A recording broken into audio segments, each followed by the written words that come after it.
الحمدللہ، اللہ کے محض خاص فضل و کرم سے ہمارا مخارج سیریز اپنے اختتام کو پہنچ گیا۔ جس نے مخارج سیریز نہیں دیکھا، ڈسکرپشن میں اس کا لنک ہے، وہاں جا کر پورے کے پورے مخارج آپ دیکھ سکتے ہیں اور سن سکتے ہیں۔ یہاں سے ہم آگے شروع کر رہے ہیں صفات کا بیان۔ یعنی صفات کہتے ہیں وہ کیفیتیں جو حروف میں اگر ادا نہ کیا جائے، ان کیفیتوں کو لحاظ رکھتے ہوئے تو حروف کا حسن باقی نہ رہے۔ اب اس کا یہ کل جتنے بھی صفات ہیں ایک ایک انشاءاللہ ہم آگے پڑھیں گے۔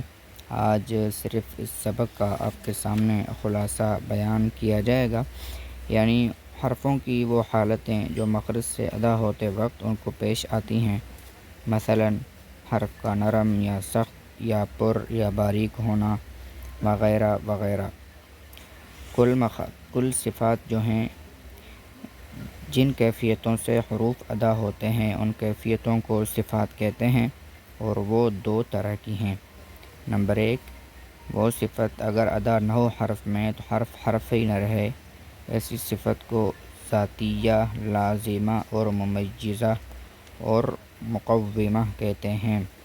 اور اگر وہ صفت ادا نہ ہو تو حرف رہے۔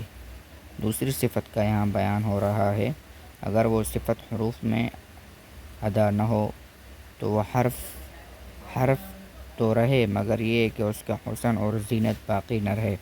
ایسی صفات کو محسنہ، مزینہ اور محلیہ عارضہ کہتے ہیں۔ پہلی قسم کی 7 صفات ہیں، یہاں سے ہم صرف نام لیں گے، انشاءاللہ آگے چل کے پھر ہم ایک ایک صفت کو پوری تفصیل کے ساتھ پڑھیں گے۔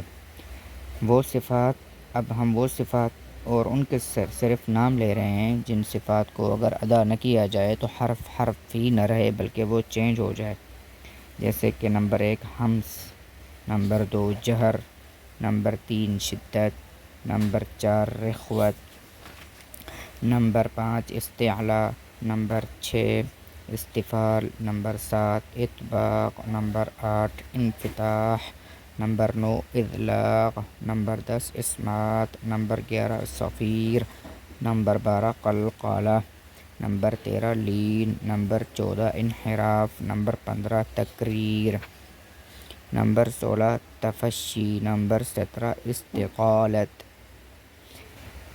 فائدہ: دیکھیے، اگر کسی کو شبہ ہو کہ یہ 7 صفات جو آخر کی ہیں جن حروف میں یہ صفات نہ ہوں ان میں ان کی ضد ضرور ہوگی۔ یعنی یہ ضد کیا ہے، یہ حروف کے اضداد کیا ہیں اور کیسے ہوتے ہیں، ان کی پہچان کیا ہے، یہ انشاءاللہ ہم جب آگے جائیں گے تو انشاءاللہ آپ کو معلوم ہو جائے گا۔ یہاں ہم آپ کے سامنے ابھی بیان کریں گے کہ جیسے ہم نے صفات کے نام لیے، ذاتیہ، لازمہ، ممیزہ، یہ کیا چیز ہیں، ان کو اس طرح کیوں کہا جاتا ہے۔ تو ان صفات کے یہ القاب مختلف اعتبارات سے ہیں۔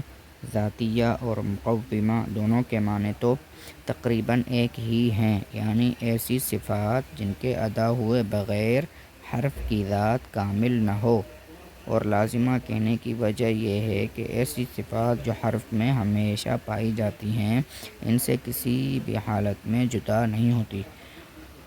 ان کو ممیزہ اس لیے کہتے ہیں کہ ان کی وجہ سے ایک مخرج کے کئی حرف ایک دوسرے سے جدا ہو جاتے ہیں۔ اور محسنہ اور بعد والے جو دو لفظ میں نے آپ کو بتائے، ممیزہ، محلیہ، یہ تینوں تقریباً ہم معنی ہیں، یعنی حرفوں کو زینت دینے والی، یعنی حروف کو خوبصورت بنانے والی صفات۔ بس عارضہ کا معنی یہ ہوں گے، یعنی عارضہ جو ہے اس کا معنی یہ ہوگا کہ ایسی صفات جو کبھی پائی جائیں اور کبھی نہ پائی جائیں۔ یعنی بعض دفعہ تو یہ ہوگا کہ یہ جو صفت ہیں یعنی عارضہ، ممیزہ، محلیہ، یہ صفات پائی جائیں گی، بعض دفعہ یہ حروف میں نہیں پائی جائیں گی، لیکن جو اس سے پہلے والی میں نے آپ کو صفات گنائی اور بتائیں وہ ہر حرف میں ہمیشہ لازمی طور پر پائی جاتی ہیں۔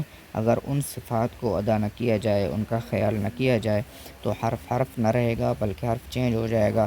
جب حرف چینج ہوگا تو قرآن کا معنی چینج ہو جائے گا، تو یہ بہت بڑا مسئلہ ہو جائے گا۔ انشاءاللہ آگے ہم روزانہ کی بنیاد پر سبق پڑھیں گے۔ امید ہے روزانہ کی طرح ہمارا یہ آج کا ایپیسوڈ بھی آپ کو پسند آیا ہوگا۔ اگر آپ ہمارے چینل پر نئے ہیں تو چینل کو لائک کریں، سبسکرائب کریں اور کمنٹ سیکشن میں جا کر اپنی رائے کا اظہار کریں۔ جزاکم اللہ خیراً کثیراً فی الدارین۔